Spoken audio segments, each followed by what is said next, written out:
What is going on, Sharp football family? It is your resident Swami of Konami, Hribar, and we are here on a Wednesday evening. Here to talk about football. Camps are open. It's football season. We're starting to feel like football to everybody. So I've actually brought someone that works in baseball on the show now. But no, I have a guest. If you're wondering, Ray's on vacation, so I have a guest on the show here. It is a good friend of mine, Mr. Edwin Porras from Fantasy Points. He works for the Twins now, I believe. It is the Twins, right, that you work for? It is the Twins. It is That's the what I Twins. thought. I need the Twins to lose some games here, being in Cleveland. It's the only chance they have to make the playoffs. But I'll pretend I'm a baseball fan for a little bit here. But what's going on, brother, man? How is my R rolling getting? Is it on the Caucasian level? Is it like a 1 to 10? What do you rank it? No, on the scale from 1 to water is spicy, I think that you're getting there, man. You're like a 4 or 5. I think that you're 4 or 5. I think it's really good. No, I appreciate it. Not to spin off of that because this isn't on the show sheet or anything, but I've seen you also talk about how America has jumped the shark on tacos. Can you lay out exactly though what has happened to the taco and what is? And listen, you got to like what you like. I'm not telling anyone to give back what they like what you like. But what is the proper taco? So listen, like you said, you can like what you like, and that's fine. I have no issues with that. Here's the thing, though. You can't put any type of hamburger meat inside of a hard shell from the store, sprinkle some cheddar cheese on it, and call it a taco. Okay, you can call it a half wrap, you can call it a fun hard burrito, but you cannot call it a taco. Okay, and I think Rich, you actually have done a pretty good job. I think you sent some picture of tacos you were having. I mean, you know what the proper taco is, right?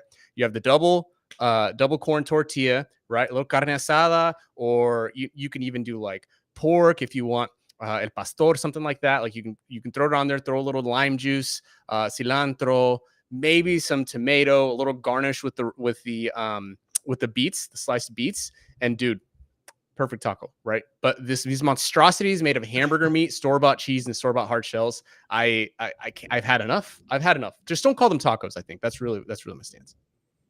Man, I love it, man. You got to lay down the law here. You said it's jumped the shark. We're turning food into everything here, and everyone's got like their own like food YouTube. Food YouTube has actually gone crazy. If you think fantasy football YouTube has gone wild, man. Food YouTube is another stratosphere right now.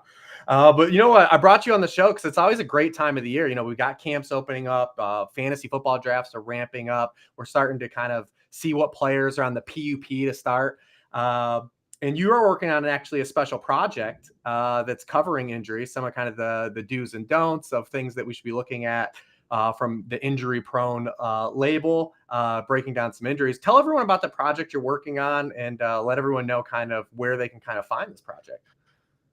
Yeah, man. So I'm super excited to do this. This has really been, honestly, this book that I'm putting together, which is going to be called the Injury-Prone Draft Guide, and the playbook is, first of all, how should you view injuries?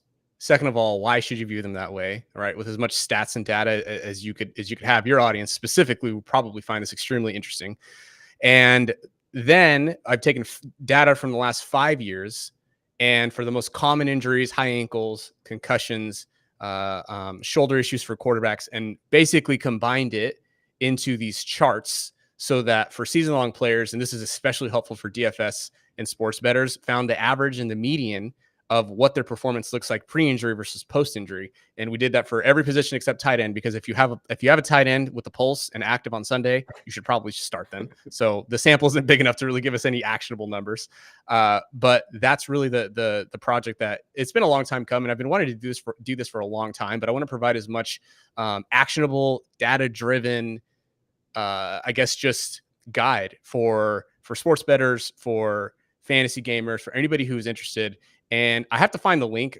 I'm a straight stone cold boomer at the age of 30, so I need to find my pre-order link. I think we're going to throw it in the YouTube and in the podcast, all the podcast information. Just check the info there, and we'll link you there.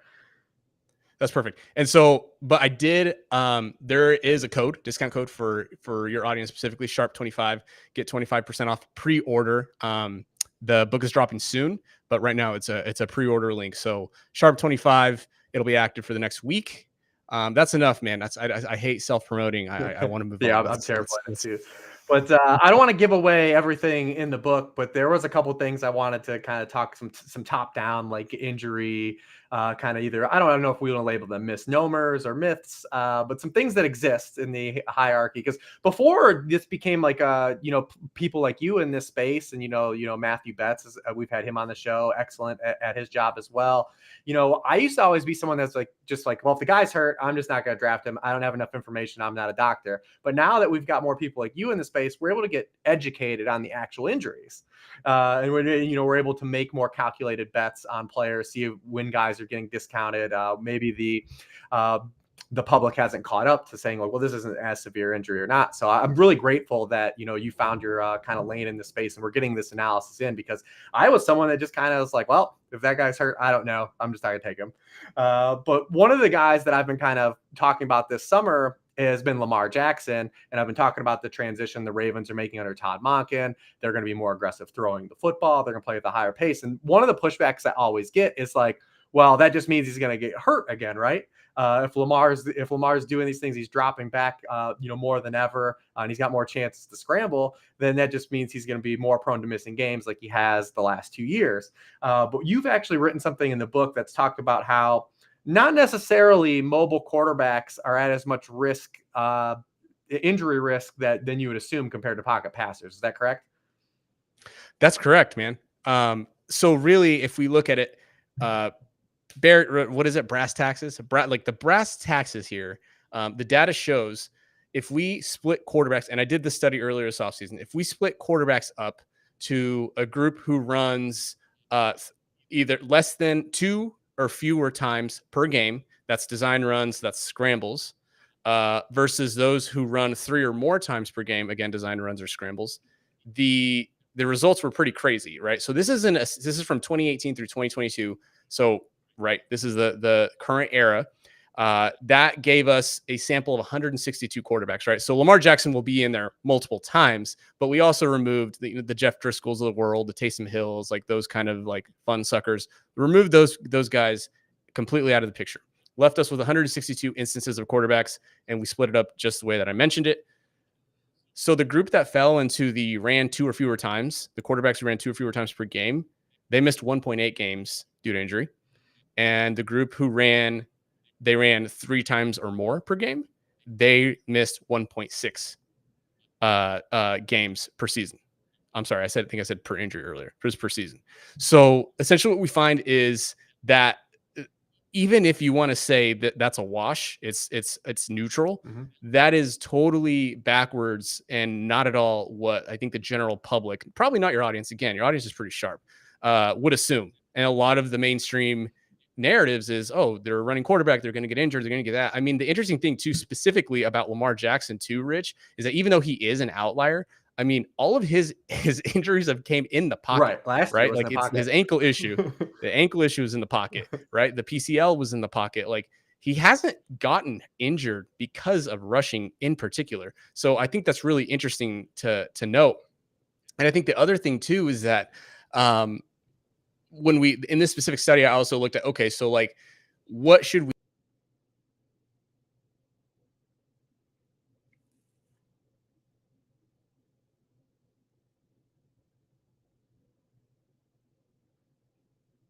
I think we lost Edwin here. I hope he was going to say something important, but we lost him. But yeah, so just digging in, I don't know exactly where he was going with that point. Hopefully we get him back here in a second.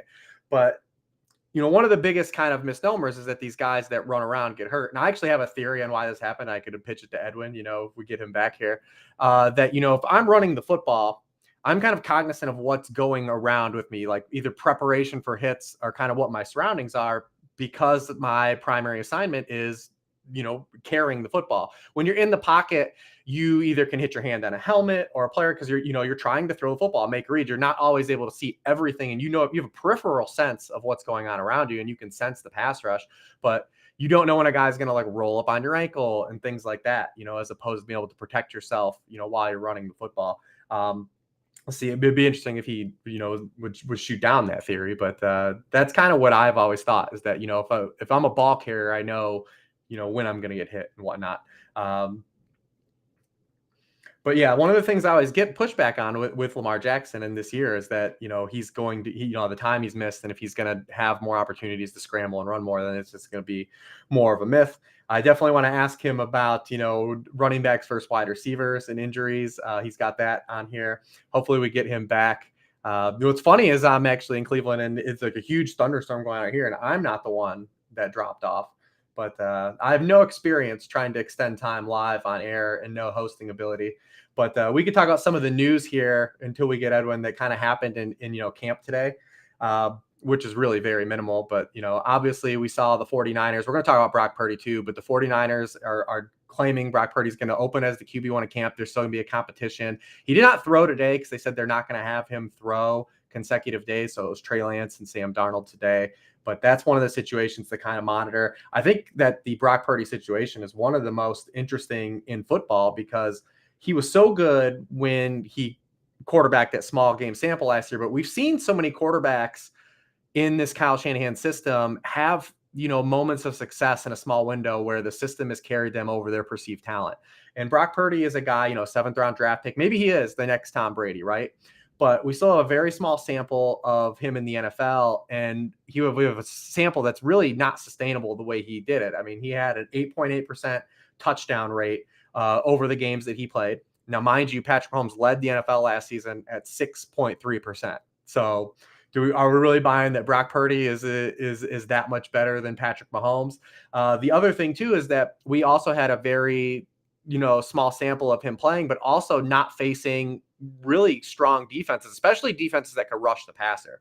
We saw him face one team that was above 15th in pressure rate for quarterbacks last year.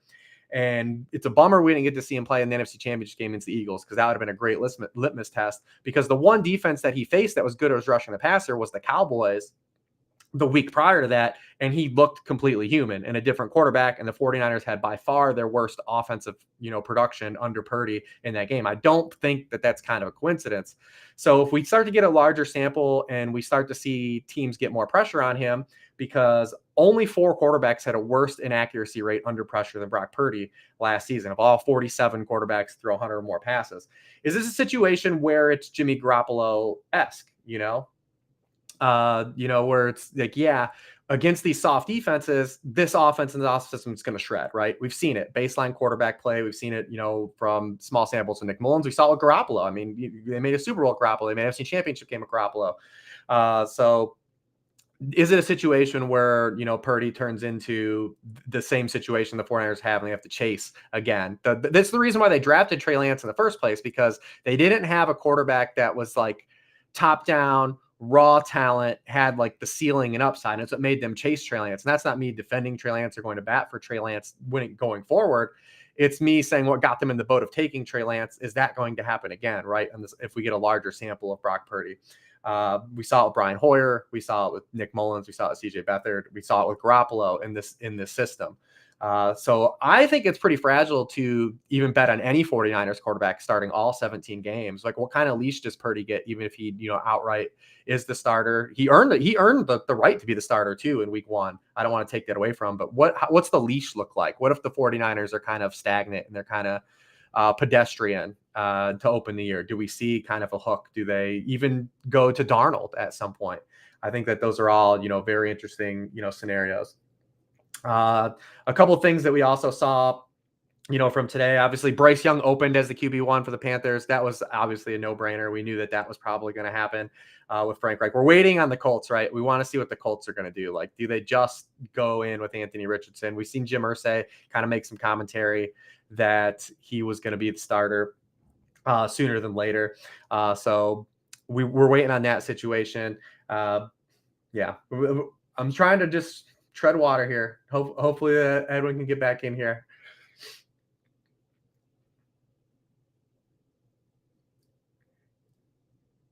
See if I can find something else on the docket here.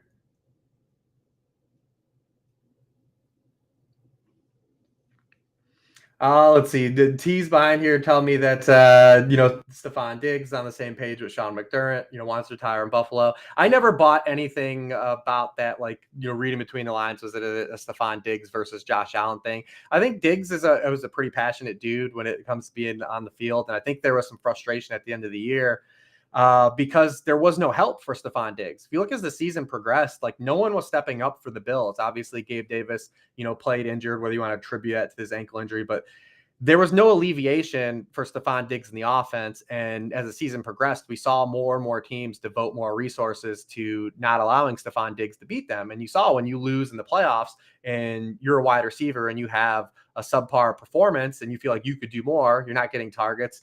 Not just because the offense is being shut down, but because no one else is getting you free to get targets. It was a problem. So I think that he wanted them to do more around them, more than Dalton Kincaid, more than they've done necessarily this entire offseason. Adding Deontay Hardy and Trent Sherfield is not necessarily the answer. So I think Diggs really wanted them to add one of these other guys. Well, I don't know if like how true that is. That was always my read on the situation, though, is that he wanted the Bills to more aggressively pursue help for this passing game.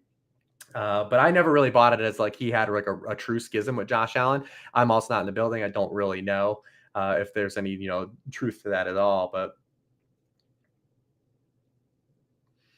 let's see, what else can we kind of fumble our way through? We got Kadarius Toney. Obviously I was going to save this. We were hopefully to talk to Edwin about Kadarius Toney and his litany of injuries since he entered the NFL. I think it's interesting because it does elevate a number of guys like Rashee Rice.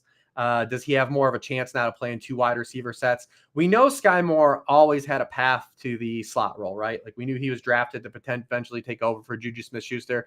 I have always thought that Rashee Rice was drafted in the same ilk of they were planning for him to take over for Marcus Valdes-Scantling after this year. So now with the injury to Toney, like on 2 wide receiver sets, does Sky Moore get elevated and play 2 wide receiver sets? Does Rashee Rice get elevated and play 2 wide receiver sets? This isn't a team that ran a lot of 3 wide receiver sets last year. It'll be interesting to see if they do run more this year. They feel more confident in their depth, but I'm not sure they necessarily do. Obviously, you lose McCole Hardman too this offseason. I expect them to still be more of a team that uses a lot of 2 tight ends, doesn't play a lot of 11 personnel.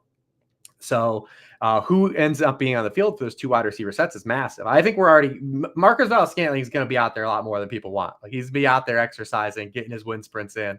So does Toney now open up a path for Rashee Rice to kind of open up in that role, or do they just more comfortable with the where Moore is in the system? And does he? So we're definitely trying to get that through beat reporters. Also, I can talk about too is kind of what to do with beat reports at this time of year. Obviously, I used to work for NBC and at Roto World. I didn't do a ton of blurbing, but some of the things you're looking for this time of the year is things that are actual reporting, right? Where is a player playing ahead of someone? The order of reps. Are they using him in certain packages, like in red zone packages? What you don't really care about is this guy looks good, right? Like those are the things you necessarily don't give a damn about, or like, stuff that just has like stuff like projections, like he's in great shape, things like that. You're looking for actual reporting this time of year. I see we've got Edwin back. Edwin, I tried my best to meander my way through those 8 minutes. It felt like 35 minutes for me.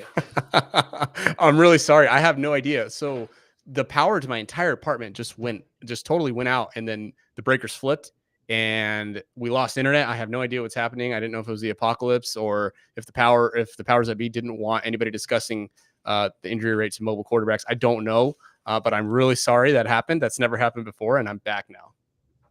Nice. Well, we'll move on from there, though. One of the things in the book, too, that stems off of that, though, is you kind of talk about the myth of play style kind of doesn't matter, right? You hear this all the time. Like, this guy runs into contact, or he's too small, he's going to get hurt. There's really kind of no evidence, though, that body size and play style like leads to more injuries, though, right? Yeah, no, there's no evidence that really supports that. Now, it's not a bad thought, and it would seem like common sense, right? You're smaller bodied, less muscle. You're going to get thrown around. You're at higher risk for specific types of injuries. But the bottom line is, like, these guys, just think of a guy like, I don't know, Drew Brees, right? He made it all the way. He was small, right? He was slight. He's not necessarily Bryce Young slight, but he did have at the end of his career some pretty significant injuries that maybe you could attribute to his size. So those are the types of things that you do have to consider. But when it comes to tight ends, when it comes to running backs, wide receivers, like I think the narrative forms so quickly. And I think what happens is dudes are injured so frequently in the NFL that people start making associations. So like George Kittle is a perfect example. He's an example I use in the book for a long time. And people still say like, oh, George Kittle's injured all the time because look at the way, that he plays. Two of George Kittle's, 3 major injuries have come when he was a defenseless receiver or when he was blocking, right? Like, I think it's just like narrative-y stuff like that just has no bearing on how often a player is injured. The other thing specifically for running backs is that there was no difference in this big study that was conducted in NFL running backs for a 10-year period. There was no difference in injury rates for guys that were between 29 and 33 BMI. So BMI, obviously just a combination of height and weight, sort of just a formula. There was no difference in those guys, right? So can we talk about the tail ends, right? The 28 and the 34 guys? No, we don't know, but we can assume that at some point, there probably is a measure of weight, like maybe 200 pounds that you want to reach to maybe be not as likely to get injured. But we don't have any data that specifically supports like, hey, if you're this size, there's this, X amount percentage that you're going to get injured. I think that's how fantasy managers, gamers should view players is what is their injury history? What is more likely to happen? And has this been an issue for them in the past? And a lot of times the answer is no. Right on. I love that. Now we just need coaches to kind of get over like the archetypical stuff, like with not using running backs that are, sub 200 pounds in short yardage when there's kind of no evidence like those guys are worse successful at it too than falling in love with like a 240-pound guy that just can fall forward. That's the next thing we've got to breach as well. Let's talk about some individual player stuff, right? Like, because, I said drafts are ramping up. People are wondering how to like navigate this landscape. And when you look at the front of drafts, we do have a few guys that are very interesting this year coming off injury. One of the guys is Breece Hall, right? And if Breece Hall doesn't have his ACL injury, he's arguably he's in contention maybe for the RB1 overall, right? Like if Bijan Robinson is already like flirting with going ahead of Austin Eckler and does go ahead of Austin Eckler in a number of drafts, where would Breece Hall have been?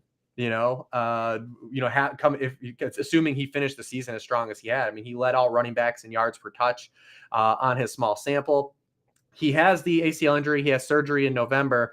What are we looking at for Breece Hall in terms of expectation of when he will be, back on the field? When can we expect him to be 100%? Is he someone you're outright avoiding, or is there some optimism for Breece Hall? I'm optimistic on Breece Hall. I actually put the numbers in here because I think it's worth writing out. So Breece Hall is coming back from what we assume, is a relatively straightforward ACL with minimal meniscus involvement. So in other words, he didn't have to have an LCL, right? Reconstructed. He didn't have a big meniscus issue. They really went in there and probably snipped it just based on some of the things that we know as PTs when, based on some of the things he was doing in certain timeframes. So Breece Hall, right? Let's zoom out real quick. What do we want, right? Because there have been studies on this that I've done, that other analysts have done, and that the medical community specifically has done on NFL players. What are you looking for when you want a 99th percentile outcome in the first year back from an ACL tear? Well, you want them to be 26 or younger at the time of the injury. Check. You want them to be exceptionally athletic. Breece Hall is 92% spork athlete. That spork is fantasy points, is a version of athleticism. You want a minimum of at least 9 months dedicated to rehab, and Breece Hall is going to be about 10 by the time week 1 rolls around. They need 4th round NFL draft capital or higher, and the higher the draft capital, the better. And then, like I mentioned before, a relatively straightforward procedure. Here are Breece Hall's numbers. 21 years old.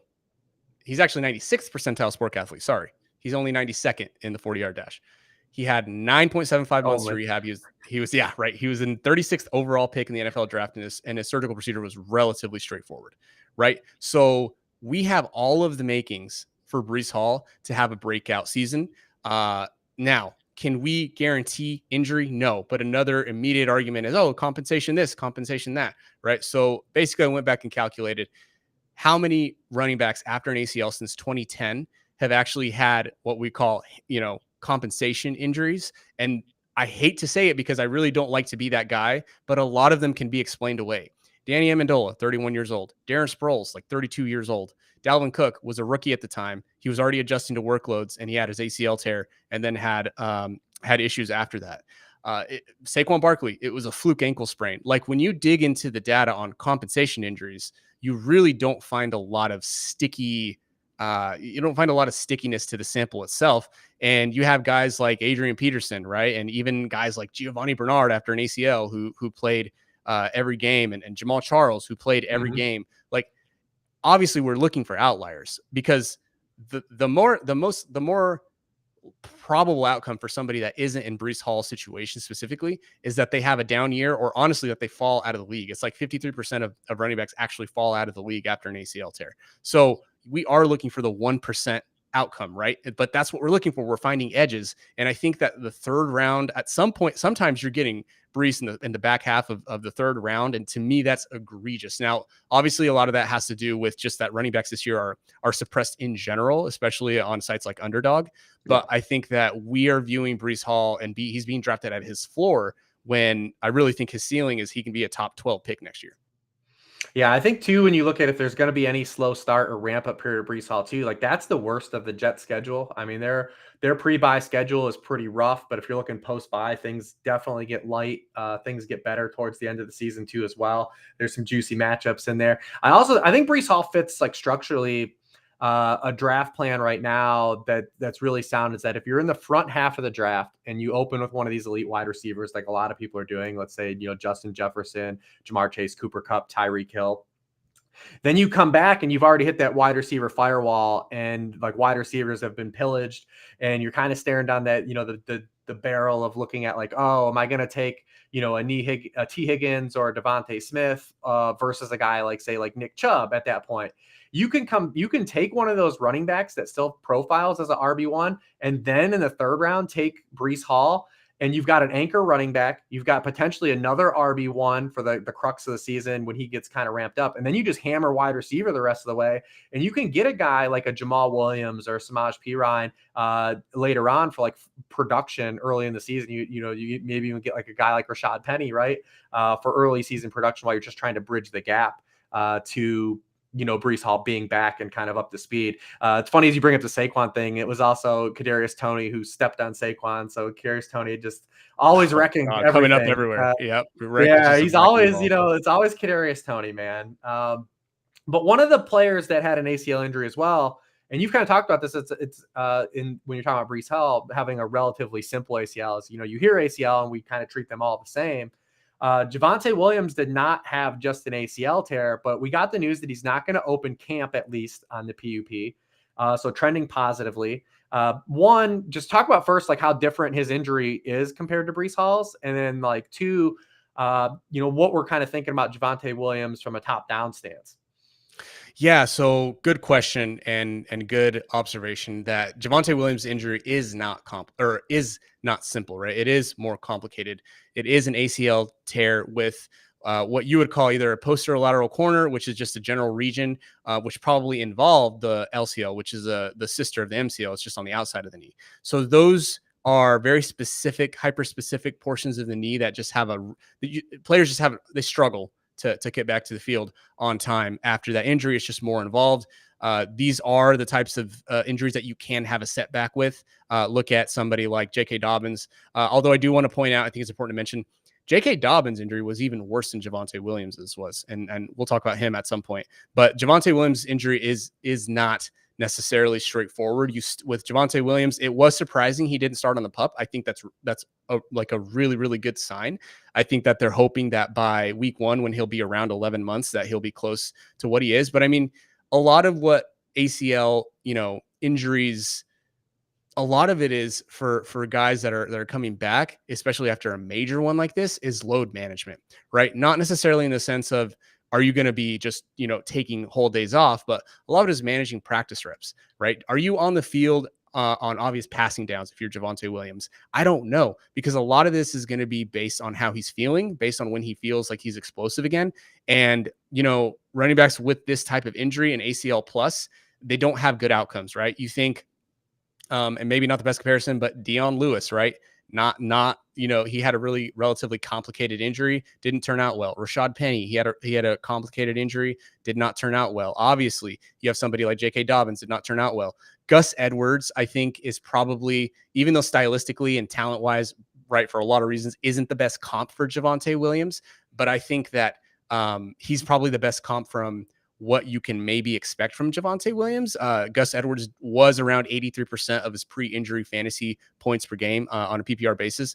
I think that about an 80% Javonte Williams is reasonable, but you still have to deal with the risk of potentially having complications and setbacks with a potential scope right in the middle of the season. Like that's definitely on the table. And we just don't know what that's going to look like. And I think you can touch on the offense and Sean Payton and how he uses running backs, I'm sure. But they're just, he's in a better place than we thought he was a month ago. That's really, really good. But ultimately, he still comes in with a lot more risk than somebody like Breece Hall. Yeah, he's been a tough guy to handle because obviously we've been clamoring about the upside of Javonte Williams, but injuries and production just haven't been there yet. So he still does take a leap of faith, multiple leaps of faith. Dobbins even was a guy that you brought up, was a guy that still required that step of faith too. Now Dobbins does open the camp on the PUP after he finished the season really strong. There are some whispers this might be a contract related, almost like a hold in some stance, but like we don't know until we get more information. Is there a concern that there could be more than just something contractually here?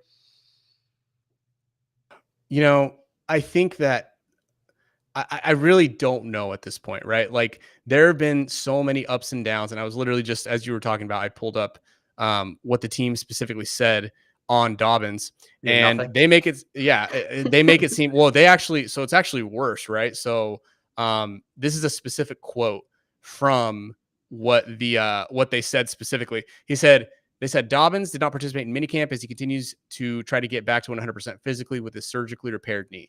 Okay. It's been 23 months. Well, we don't necessarily expect that at 23 months.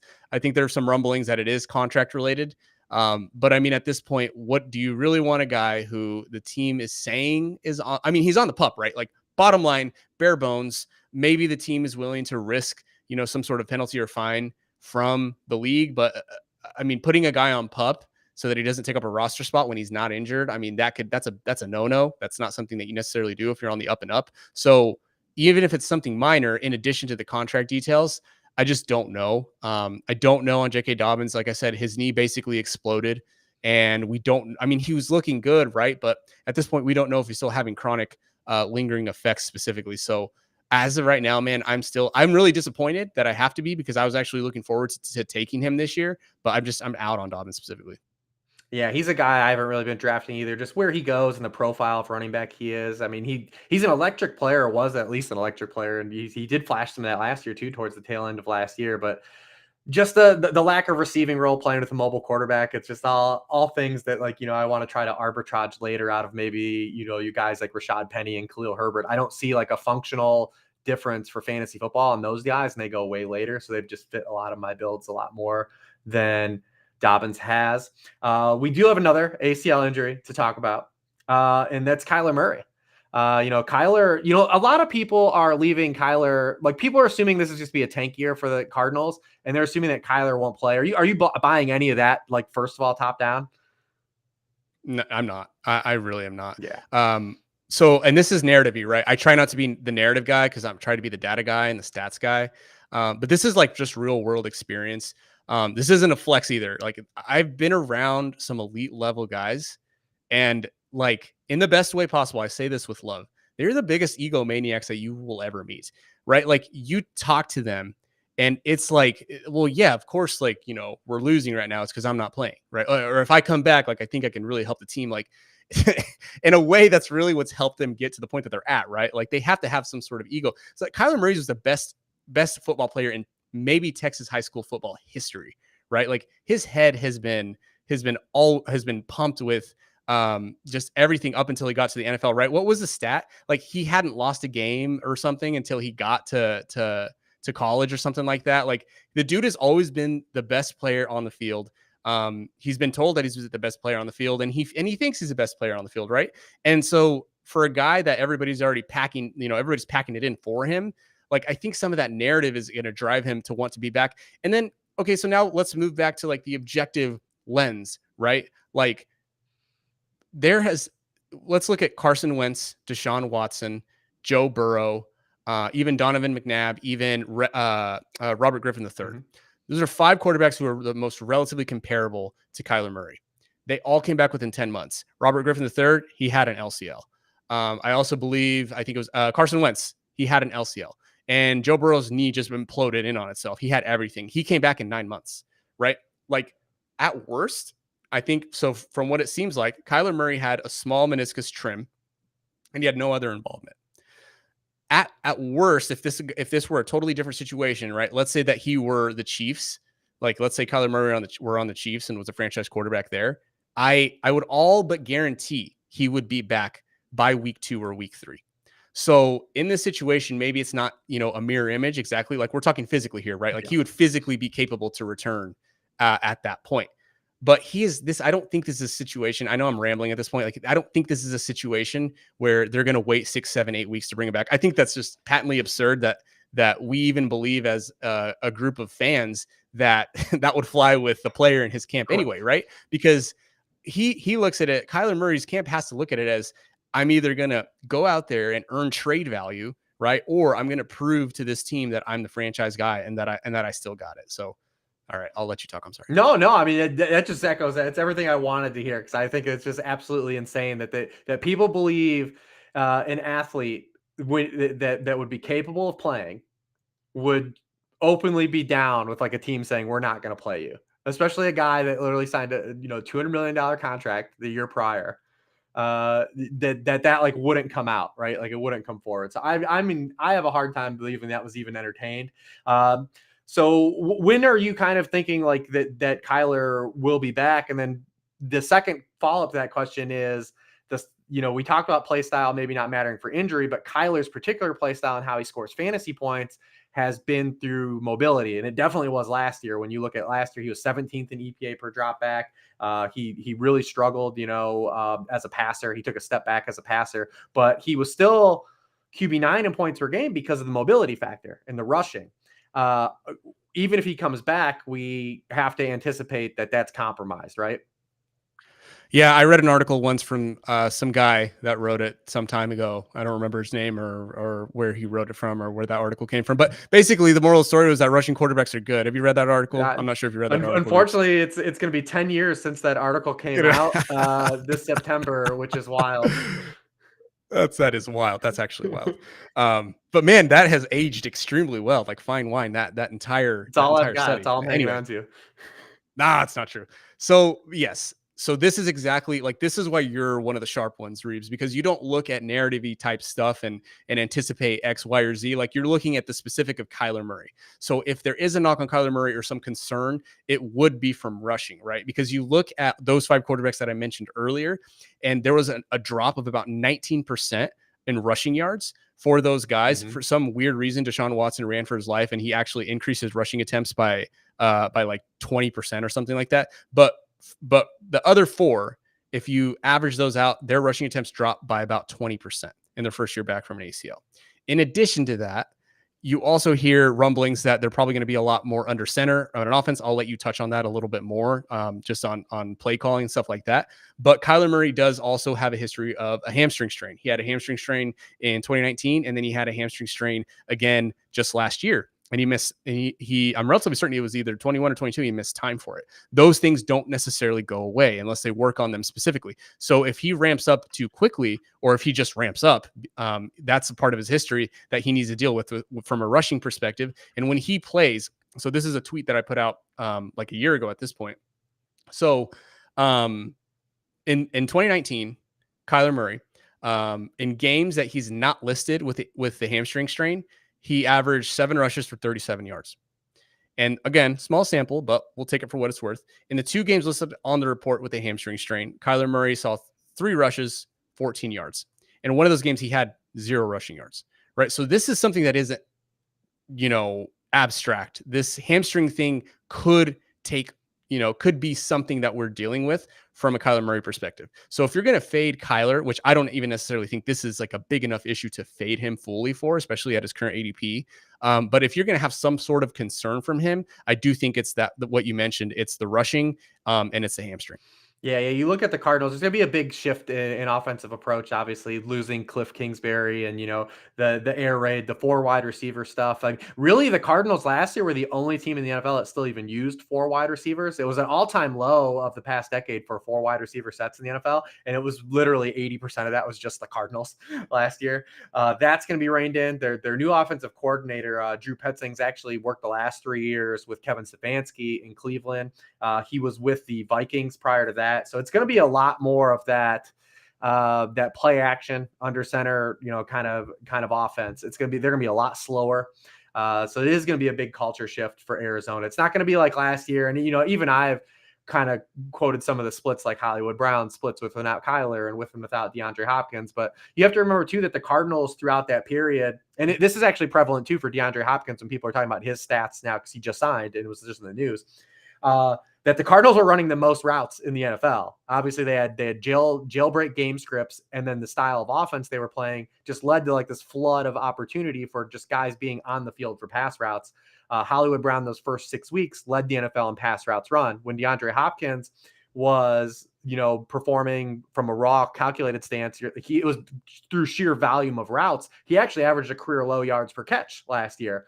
If the routes come way down, it stands out a lot more. It's different when you're able to circumvent that and you're catching 7 or 8 passes a game because you're running, 45 to 50 pass routes a game. If you're running 25 to 35 pass routes a game, that ends up looking a lot different in terms of that outcome. So yeah, the Cardinals definitely in a case. I've been avoiding Kyler 1 quarterback leagues because I just don't see the risk with 1 quarterbacks. 2 quarterback leagues, there's probably a little more nuance to the equation. If you're in 2 quarterback leagues, are you suggesting, are you looking at Kyler, or is he going to be a void for you? No, I definitely think, depending on the draft room that you're in, that I think you could swing Kyler as your QB. I mean, again, depends on the draft room. QB3. If you do something like, I don't know, like I did in Scott Fishbowl, for example, I went Lamar Jackson, swung back through, and got, I want to say it was Brock Purdy. And then I was almost able to get Kyler Murray, right? So like, it's totally possible that you can have a build that looks something like that. And not necessarily suggesting it, but I'm probably going to take more field. It's just a matter of how much overweight I want to be, because I do think that there is some untapped upside just based on his ADP purely, even if the ceiling is capped this year. Nice. Yeah, you brought up Brock Purdy, so let's talk about Brock Purdy. I did talk about a little bit when we lost you for a little bit. Looks like he's even ahead of maybe the original timeline from the elbow surgery. One, kind of just talk about his injury because it's one that's not overly like common. I guess maybe it is. Maybe I'm wrong on that point. Just even making that kind of commentary, because we saw Josh Elbow had an elbow injury too last year. But I don't remember this being like more of like a quarterback injury. I feel like it should be more of a quarterback injury. Like you could kind of associate it to like pitchers in baseball, but like not a lot. Like we had Stafford last year, but talk about Brock Purdy, because Kyle Shannon's already come out and said that he earned the right to open as a QB1. I think that's totally tracks. He should be. But is there any concern that maybe he still is either behind, or is this like great green lights, like just go for it?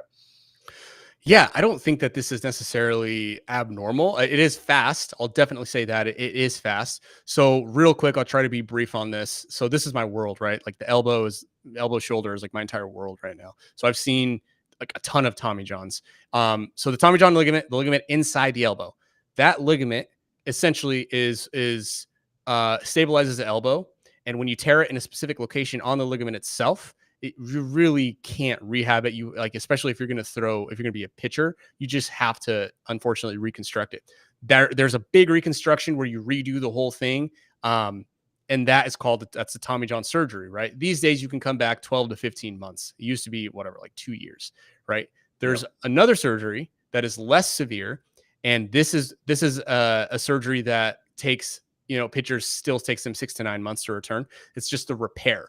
They use your native tissue, they reinforce it, they pin it back down, they suture it, they close you up, and you're done. It's not a big reconstruction.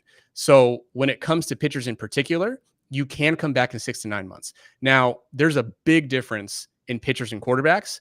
And that's the reason that Brock Purdy is already back. He's probably still working through his throwing program, and they probably just programmed his throwing into what they're going to do in camp anyway, because it's, not live. So the reason pitchers take so long to come back is because you have to build volume and you have to build intensity. Throwing a baseball, right? A small baseball, 90, anywhere from 88 to 95 miles per hour on average, puts the most torque on the elbow that we know on a human elbow, like the most torque that you could possibly imagine. And they're doing that, right? Depending on if they're, reliever or starter, 20, 30, 40 times every time there's an outing, right? If a quarterback throws 40 times in a game, that's like an enormous amount of passing volume. So just based on that, and the throwing motion for quarterbacks, we also know based on biomechanical studies, is not as intense as it is for pitchers. Now I got extremely lost in the weeds. I mentioned biomechanical studies. I'll bring it back to fantasy football. Moral of the story: this is not an abnormal timeline. I think it is a little fast, but I don't think we should necessarily be disappointed or have any red flags up for Brock Purdy. I do think this is par for the course because quarterbacks can't come back from this injury. And since it wasn't as severe, I don't necessarily see any setbacks. There's no real sample to compare. So it's not as common in quarterbacks. There's no real good sample to compare it. Yeah, no, you're fine. I think it dunked on with that. No. It's like Jake Delhomme had TJ, Nick Mullins. The sample's not good to begin with, but I will be interested to see what his adjusted, passer rating is and his adjusted completion percentage and stuff like that, and see how he throws in tight windows. So I would ask you, how did he throw in tight windows when he was healthy? Yeah, Purdy's an interesting guy from a number of levels. I talked a little bit about it while we lost to you. It's just, one, we have a super small sample size of him, playing last year. Two, we've seen fleeting moments from these guys before in this particular system. You think about Brian Hoyer, Nick Mullins, who you brought up, CJ Beathard, and I mean, even Garoppolo, right? Like guys where the talent level is maybe questionable through the results that we're getting from the system. And in particular, how just this offensive system shreds bad defenses, right? Like functional quarterback play in this system just decimates bad defenses. And Purdy faced just a ton of bad defenses when he started. I don't think it's a coincidence that the one good defense he faced, the Cowboys, they looked mortal. And, they probably lose that game at least probably 5 of the 10 times, half if they will play that game again. And they have those same results, right? Like the Cowboys have a second half turnover. It's still a close game. And when you look at Purdy, like I said, when he was pressured last year, his completion rate went from 74% when he was kept clean to 47.7% when he's pressured. It went from 4th to 24th. His inaccurate rate went from 7% kept clean to 22% when pressured. It went from 8th to 43rd. So there are still questions here that maybe we're not out of the complete weeds, even though the health is obviously trending in the positive direction. Is there end up being a shorter leash? Do we see Trey Lance? Do we see Sam Darnold? There's a lot more things in play here than just Purdy being healthy. I don't necessarily think that makes him a slam dunk fantasy pick, but it's definitely the first step in trending positively. One guy that's not trending positively, and that is Rashod Bateman. And I love Rashod Bateman as a prospect. I mean, I thought he was comparable from a talent perspective to Justin Jefferson. I thought coming out, I'm like, this guy does all the things Justin Jefferson did good, and why I really love Justin Jefferson. And we've had some fleeting samples of Bateman both years in the NFL that this dude can ball, but he hasn't been able to stay healthy. We now have the Liz Frank. I believe he had you call it hardware. I think he had a screw removed from his foot. Mm-hmm. In this I call it hardware. Oh, nobody else calls it hardware. I mean, time out. People in your profession. You need to revoke your dad card. Do not tell me that I call it hardware. A screw is, whether it's in the medical world or if it's on a shelf, it is a screw is a screw, my friend. It is. You would get a screw at a hardware store, so I believe it. But but he has the hardware removed from his foot. And now he's also opening camp on the PUP. A guy we want to be excited about, but is this something that maybe I'm getting overly cautious on, or is this a big thing? I think it's somewhere in the middle. So I don't want to say full sail ahead, full steam ahead. We're all good on Bateman. This should be fine, and it's in the past. But I do think that it's probably not that big of a deal, and his ADP's already probably baked it in. So it's not abnormal to have hardware removed from your foot. It's not abnormal to get a cortisone shot afterwards. What you do, it just depends on when, right? So Marquise Brown, who actually ironically played for the Ravens as well, he didn't have his screw removed until the offseason because it was probably bothering him. And Rashod Bateman, just the team decided like, hey, this irritation you're having probably coming from the screw. Let's go ahead and take it out. That's not uncommon. Could you call it a setback? Technically. But do we expect him to still be ready by week 1? Yeah, he'll be ready by week 1. So there's actually some interesting data on Liz Frank, but it's really not as prominent, or it's not as, I don't want to call it like trustworthy, I guess, because they use a really weird formula that includes like quarterback touchdowns. They try to count the study that they did. It was a noble job. They did their best. They tried to count basically production for every offensive player. And so they found like a 20% reduction dip. And I've even quoted that article before, a 20% production dip, but it's a really imperfect way to look at it. But then, so if you even try to dive deeper though, I mean, our Liz Frank crew is just not really a good comparable group, right? Because you have Alshon Jeffrey, he was, 30 years old. Santonio Holmes, I mean, he played one more season and then he was out of the league. You have Marquise Brown, who was a rookie at the time, and so he did improve the following year, but that was probably just based on being a rookie. And then there's another guy that I'm missing. I'm doing this off the top of my head, but the sample's tiny. It's like 4 or 5 guys. It's guys like Preston Williams and Philip Dorsett. Like, we can't really draw conclusions from there. What I can tell you is after any surgery, there is chance of re-injury. And what I can tell you is that so far, it doesn't seem like his rehab has gone 100% smoothly. But like I said, for me personally, based on the last time I looked at his ADP, I'm totally fine with that. Like, I am willing to take a flyer on Rashod Bateman, and I don't necessarily think that this foot issue is going to linger and follow him around. Maybe what we see in 2024 is like a resurgence and like a true breakout, but I do think that Bateman can provide some legitimate for people if they're scared off the injury behind him. That injury a lot of receivers and tight ends have had, and there's good success rates on that surgery for it to not occur again. I think the most recent guy was Alan Lazard. He had that. It was never an issue again. So I wouldn't worry so much about the groin moving forward. So I think that it's somewhere in the middle. I don't think he's going to bust and just like have a catastrophic end of the season again. But I don't necessarily think he's going to hit his ceiling, but I don't think he necessarily has to given his ADP right now. Yeah, we've seen the last week, especially when this news kind of came out. He's dipped a wide receiver 46, actually below his teammate first round pick. Zay Flowers is now going ahead of him.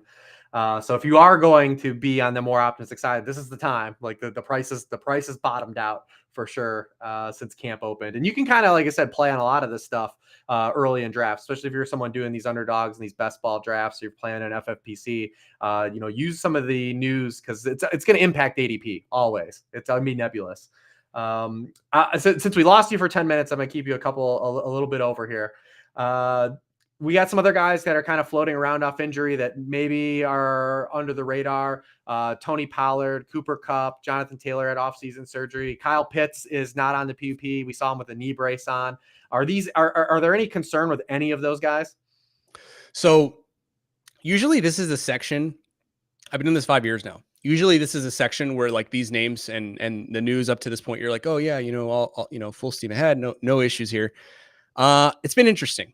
Right. So I'll get it. But for people that are holding their breath on Tony Pollard, he's going to be fine. He had tightrope and he had a high ankle. We've looked at this is, again, everything I'm saying is in this book, by the way. What we saw in running backs it's about 10 running backs, relatively small sample, but we got what we got. We've seen about an 89% dip, or I'm sorry, a 10% dip, not 89, it's 10 to 11% dip in production average after a fibula fracture, which is what Tony Pollard had.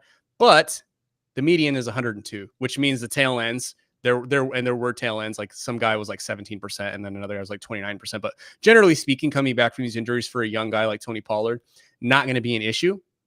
You do have I'm going to call it very specifically minimal to moderate re-injury risk, because he also has had the plantar fascia issue that almost completely tore off his foot. So he doesn't come, scot-free. He does have an injury history himself, but I do think that from the fibula fracture itself, he's going to be fine. What I will say is Cooper Kupp, same thing. I mean, Cooper Kupp's going to come back from the high ankle sprain. People are going to discount him. I think that he has maybe not the same, chances to finish as a wide receiver one as Justin Jefferson or somebody like Jamar Chase. But I don't think that the drop off is as big as, that people realize. He's probably going to be fine as well.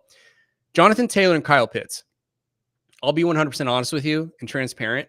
Up until today, I really thought Kyle Pitts was fine. And then I really thought Jonathan Taylor was fine. Jonathan Taylor, we wouldn't necessarily expect him to be on the PUP after the procedures that he had, unless it was a bigger procedure than I understood, which to me, I thought it was just, hey, let's shave these bone spurs out, close you back up, no big deal. I think it's interesting that he's on the PUP. It probably will end up being nothing, but I don't have a ton on him because there just hasn't been a lot of reporting on him. Kyle Pitts, we assumed that he had just an MCL sprain, but now that I'm watching him run and we're watching the fact that he didn't start on PUP. So again, this is kind of backwards. You'd expect these two guys to be reversed. You'd expect JT to be fine, Kyle Pitts not to start on PUP.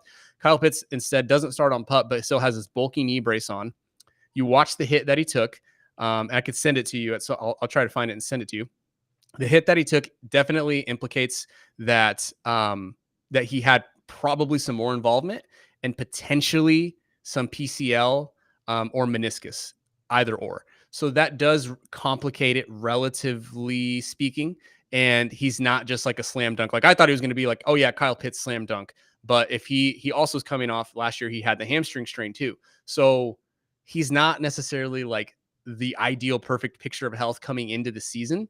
And I think it might take him, 3, 4, 5 weeks to really get ramped up. And his re-injury risk is, higher than Andrews, higher than Kelsey, higher than Hawkinson at this point. So he's not a guy that I'm necessarily targeting right now. But again, I'll have more on that moving forward because I still think I need to dig in a little bit more. All right, so let's move on here. So are there any players that kind of we talk about being removed from injury, and you brought up a couple guys earlier. Are there any guys that were injured last year that maybe you necessarily were cautious on, but now this season you feel like the market has overcorrected on maybe either their performance, didn't factor that in, and now you're just saying like, yeah, I'm all in on this guy. Man, the answer was going to be slam dunk J.K. Dobbins. I was just going to slam dunk J.K. Dobbins, and now we have all the issues that have come up with him. So, and this is a hard question, really. So I do want to say Jameson Williams. For the Dynasty Bros, he's going to fall out of all their models, but it's the situation and the circumstances are so extraneous that I don't think he necessarily should. My biggest piece of evidence is that I played Madden with him, and I created a player.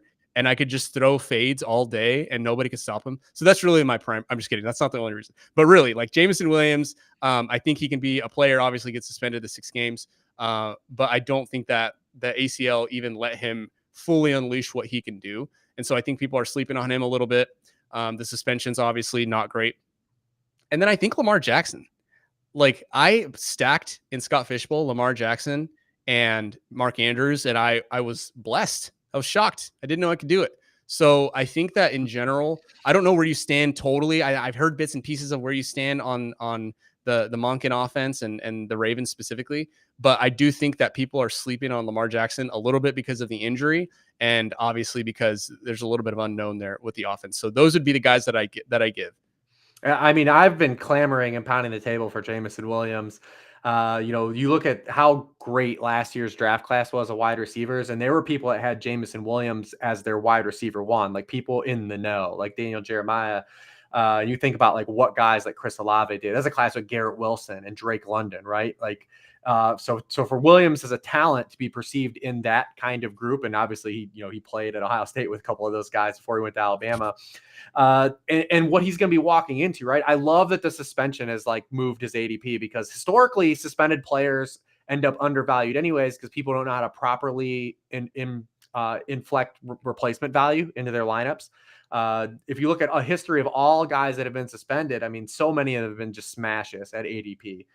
So the fact that now maybe where he would have been coming off of the injury and you had to draft him as like, say, like a top 30 wide receiver.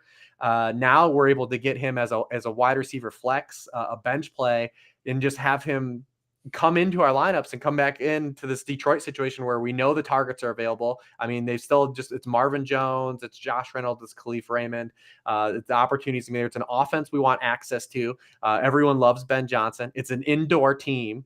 It's everything, man. And I'm just taking this discount on this talent, and I'm trying to get as much, Jameson Williams as I can.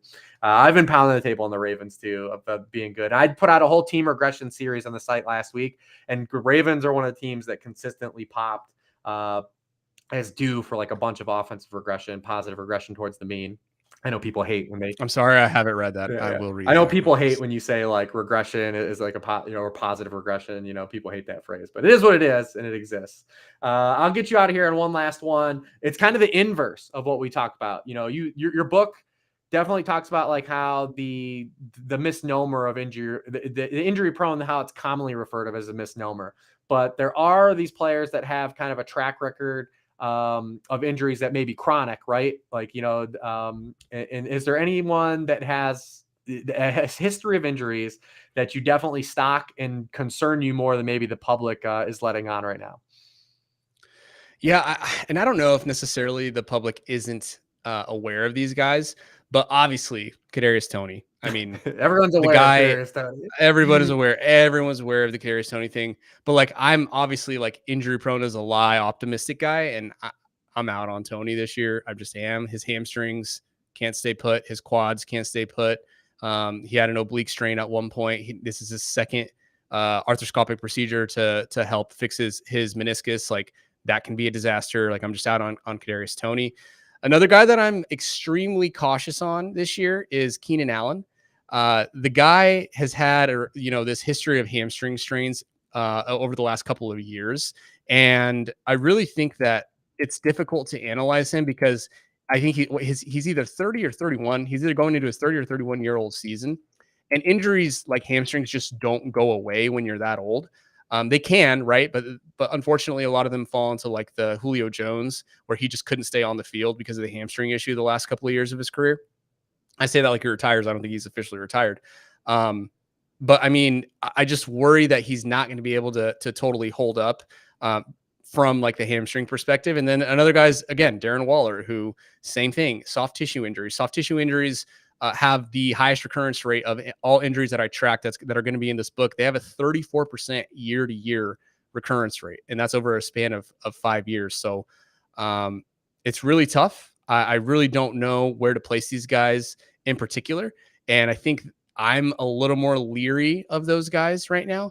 And I wish that I could think of more. I can't think of more off the top of my head, but those are the three that I'm thinking. I think those are really good. And I think when you are factoring in risk, you want to think of like the structure of your team, right? Because you look at Keenan Allen when he played last year, he was very strong. But, if you're taking Keenan Allen to be your wide receiver too, it's a lot different than taking him as your third wide receiver, right? In scenarios like that. So you want to be cognizant of, factoring that risk in based on the structure of your team to that point, and kind of the upside would be. Now, Darren Waller is kind of a no man's land because it's a onesie position. Like if you're taking Darren Waller at ADP, you're probably not taking another tight end during your draft. So that one's going to be more of a, kind of an all or nothing swing. But yeah, Kadarius Toney, I mean, the hopium, I don't know.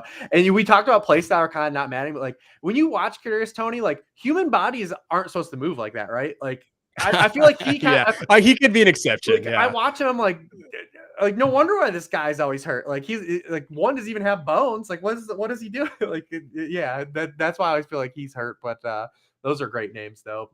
That's great, man. We fought through it. I fumbled my way through about 8 to 10 minutes when we lost you. I had no idea what to do. I've never been placed in that situation. It was like if you ever seen the movie Major League, when Bob Uecker like passes out and Monty's the color guy and he's like trying to carry the game. That's exactly what happened in podcast form. Well, I'm really sorry. I'm sorry about that. Did you feel like Chad Henne when Patrick Mahomes went down? Yeah, no, man. Chad Henne balled, man. Chad Henne was instrumental in 2 Chiefs playoff wins. They can never take that away.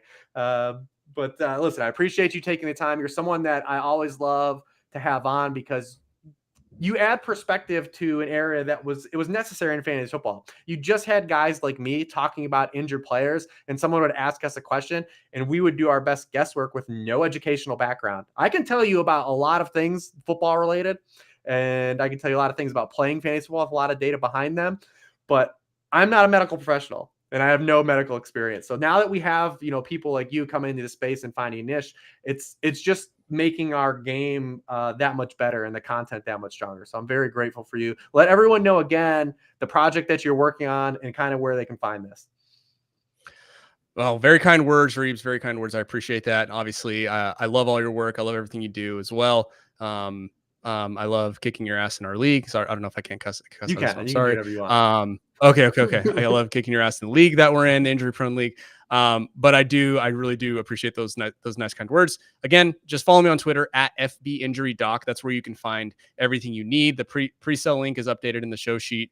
If you guys want to drop it in there, I did give the 25% off Sharp 25. Use promo code Sharp 25 to pre-order the injury prone draft guide and playbook. Again, it'll have everything you need to guide you through the season, all the major injuries. It'll give you a first week back, the median, the average fantasy points, the whatever you want to know, like the routes run for receivers, the touches for running backs. It'll give you just about everything you need to know to make an educated decision on start sits. So yeah, that's it, man. I really appreciate you having me on. This is fun. Yeah, absolutely. And a little housekeeping at the Sharp Football website.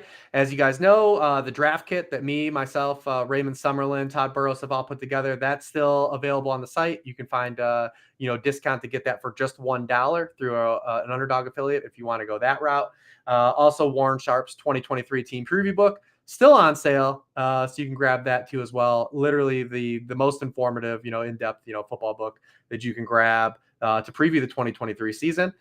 For Edwin, I'm Rich at Lord Reeves. You can catch us next week. I'll have another guest. Ray won't be back, but good luck, everybody.